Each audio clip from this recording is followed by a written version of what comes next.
down by the Red Army.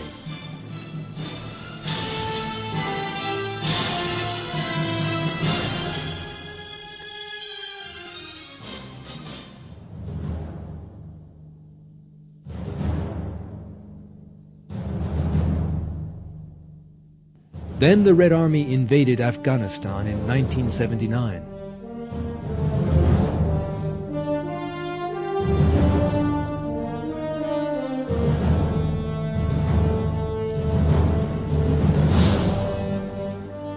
Before the invasion, Afghan communists had staged a revolution in the country with Soviet support and staged mass killings of religious figures there.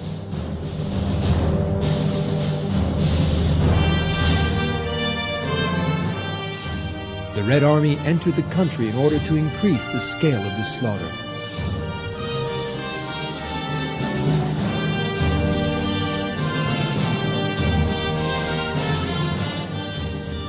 In the 10 years that followed, Soviet units rained death down on the Muslim Afghan people.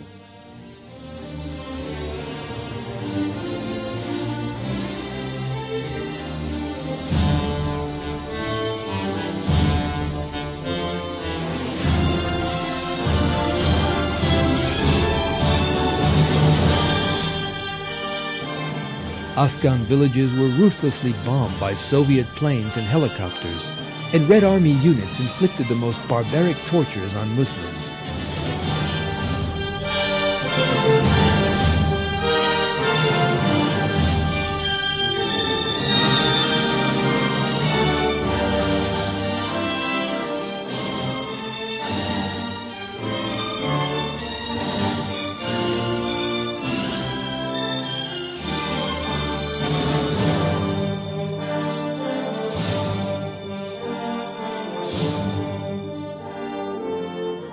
One child whose family were all killed by Soviet troops described the communist savagery. They shot my father 3 times, in his chest, his shoulder, and the back of his neck. He fell down dead.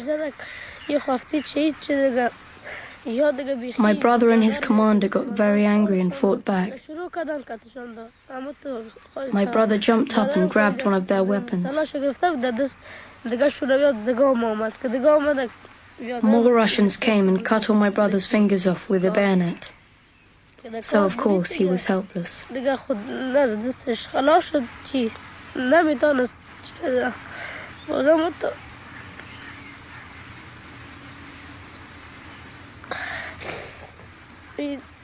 After his fingers had been cut off, they beat him.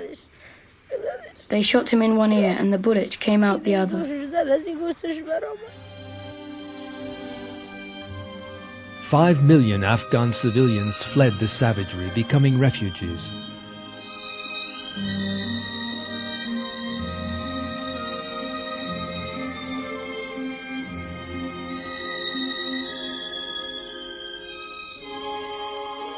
They sought refuge in neighboring countries such as Pakistan and spent years living in dreadful conditions in makeshift tents.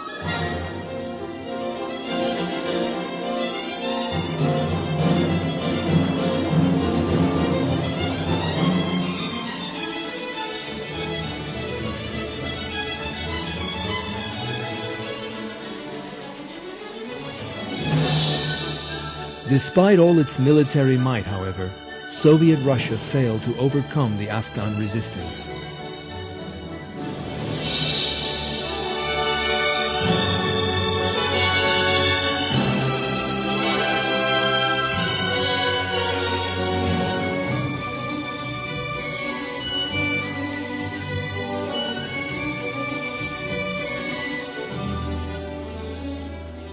The Red Army was forced to leave the country in 1988. The Soviet tanks left hundreds of thousands of innocent people dead behind them, and once again demonstrated the suffering inflicted on humanity by the ideology known as communism.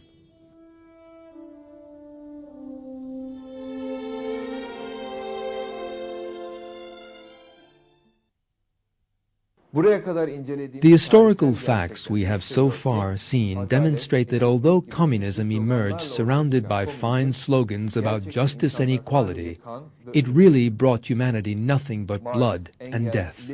Communist ideologues and dictators such as Marx, Engels, Lenin, and Stalin are responsible for the deaths of some 50 million people. Communism literally turned the world into a slaughterhouse.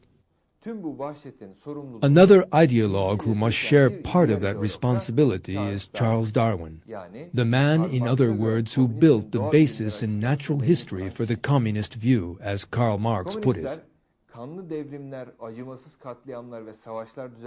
As they staged bloody revolutions, committed ruthless massacres, and waged their wars, communists were actually bringing Darwin's theory to life.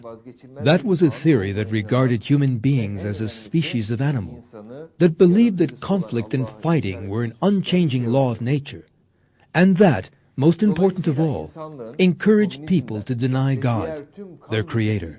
That is why it will only be possible for mankind to be freed from communism and other bloody ideologies when the Darwinian deception is done away with. When mankind is woken from the spell of Darwinism and materialist philosophy, it will come to know its Creator, God, and will live by the morality He teaches. In fact, God tells us that we have to follow only His way. This is my path, and it is straight, so follow it. Do not follow other ways, or you will become cut off from His way. That is what He instructs you to do, so that hopefully you may do your duty.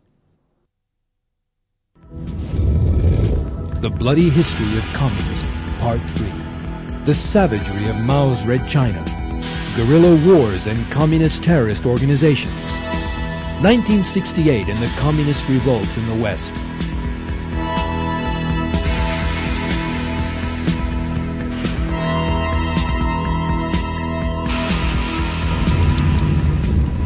Do not miss The Bloody History of Communism, Part 3.